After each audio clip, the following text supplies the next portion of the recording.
रास्ते घर वापस आ रहा होता है।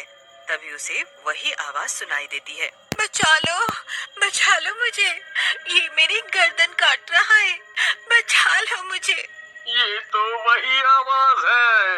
लगता है इस चुड़ैल की गर्दन अभी तक नहीं कटी और ये मेरी गर्दन काट कर ही मानेगी। इससे पहले ये कुछ करे, मुझे यहाँ से भाग लेना चाहिए। ऐसा कहकर नन्हे जोर जोर से साइकिल के पैडल मारने लगता है, लेकिन उसकी साइकिल वहीं उसी जगह पर रुक जाती है। इससे पहले नन्हे कुछ समझ पाता, उसके सामने एक सर कटी चुड़ैल आकर खड़ी हो जाती है। उसके हाथों में उसका सर होता है। वो नन्हे से बोलती है, मैंने तुझे कितनी आवाजें दी, लेकिन तू मेरे पास नहीं आया।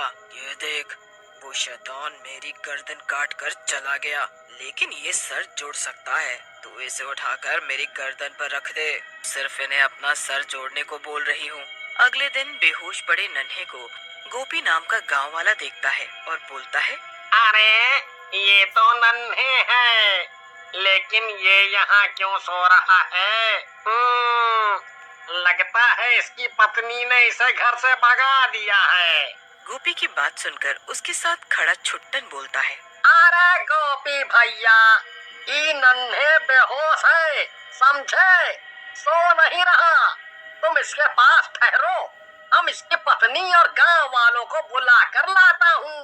वाह, कामिनी भाभी सुंदर है, तो अकेले ही जाओगे? मैं भी तुम्हारे साथ चलूंगा, मैं भी बताऊंगा उन्हें नन्हे के बारे में। हैं? फिर गोपी और छुट्टन दोनों नन्हे को वहीं छोड़कर कामिनी के पास पहुंच जाते हैं और जोर जोर से चिल्लाने लगते हैं, कामिनी भाभी, अरे ओ कामिनी भाभी, आप यहाँ बैठी हो, वहाँ नन्हे बेहोश पड़ा है। उनकी बात सुनकर कामिनी गुस्से में बोलती है, अरे मनहूसो, वहाँ नन्हे बेहोश पड़ा है और तुम दोनों उठकर यहाँ आ गए ये बात बताने। कोई एक वहीं रुक जाते नन्हे के पास। कामिनी को गुस्से में देखकर गोपी बोलता है, अरे भाभी, मैंने तो इस छुट्टन को बोला था तू रुक नन्हे भाई के साथ, लेकिन ये माना ही नहीं और मेरे साथ आ गया। वहाँ बेचारे नन्हे भैया अकेले पड़े हैं जंगल में, बताओ। गोपी की बात सुन कामिनी बोलती है, सही कह रहे हो गोपी भैया, ये छुट्टन तो वैसे भी शक्ल से चोर ही लगता है मुझे। चलो मुझे नन्हे के पास ले चलो। फिर कामिनी, गोपी और छुट्टन नन्हे के पास उसे लेने के लिए चले जाते हैं। तब तक नन्हे को भी होश आ जाता है। कामिनी नन्हे के पास जाकर पूछती है, क्या हुआ जी, आप बेहोश कैसे हो गए? रोटी तो सही से खाई थी ना आपने? एक रात में ही चूसे हुए आम जैसी हालत लग रही है आपकी। अच्छा हुआ आप बच गए, नहीं तो मैं कभी रंगीन कपड़े नहीं पहन पाती। कामिनी की बात सुनकर नन्हे बोलता है, हाँ, तू तो चाहती है कि मैं मर जाऊं और तू खूब मजे करे, लेकिन मैं इतनी जल्दी नहीं मरूंगा, समझी? अरे अरे भैया, आप दोनों लड़ क्यों रहे हो? हैं? अरे लड़ो मत और बताओ आप बेहोश कैसे हो गए? फिर नन्हे उन तीनों को अपने साथ हुई घटना के बारे में बताता है, जिसे सुनकर छुट्टन हंसने लगता है और बोलता है, भैया, तुम भी ना मजाक बढ़िया कर लेते हो। कमजोरी की वजह से बेहोश हो गए और हमें बता रहे हो चुड़ैल देख ली।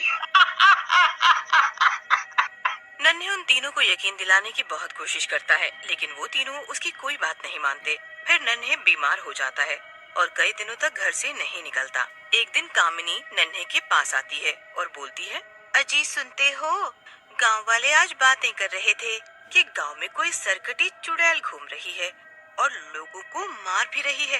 कामिनी की बात सुनकर नन्हे हंसने लगता है और बोलता है, देखा, मैं जब कह रहा था तब किसी को यकीन नहीं आ रहा था, अब आया मजा।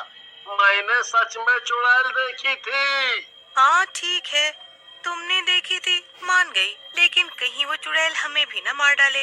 मुझे तो बहुत डर लग रहा है, अब कहीं वो हमारे घर ना आ जाए।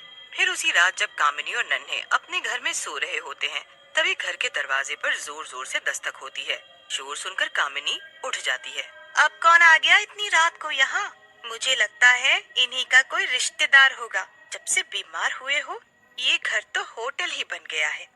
कामिनी गुस्से में बड़बड़ाती हुई दरवाजा खोल देती है। उसके सामने वही सरकटी चुड़ैल अपना सर पकड़कर खड़ी होती है और बोलती है, मेरा सर जोड़ दो, ये सर किसी ने काट दिया है। चुड़ैल को देखकर कामिनी डर के मारे जोर जोर से चिल्लाने लगती है, बचाओ बचाओ, चुड़ैल आ गई है, बचाओ। लेकिन चुड़ैल कामिनी को अपने कंधे पर लाद लेती है और वहाँ से जाने लगती है। कामिनी के चीख पुकार से नन्हे की भी नींद खुल जाती है और वो बाहर आ जाता है। चुड़ैल को जोर से धक्का देता है, लेकिन चुड़ैल को कुछ भी फर्क नहीं पड़ता और वो नन्हे की तरफ घूमकर बोलती है, तेरी पत्नी मेरे कटे सर को जोड़ देगी और अगर नहीं जोड़ पाई तो मैं इसे मार दूंगी।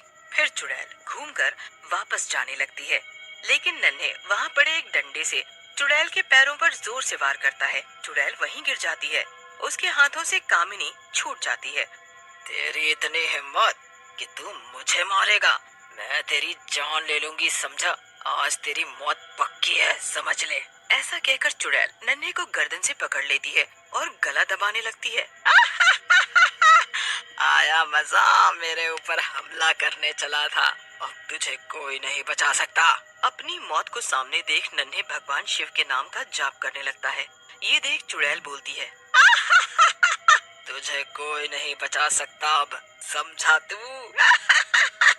लेकिन वहाँ एक त्रिशूल आता है और चुड़ैल की छाती में आकर लग जाता है। चुड़ैल नीचे गिरकर मर जाती है।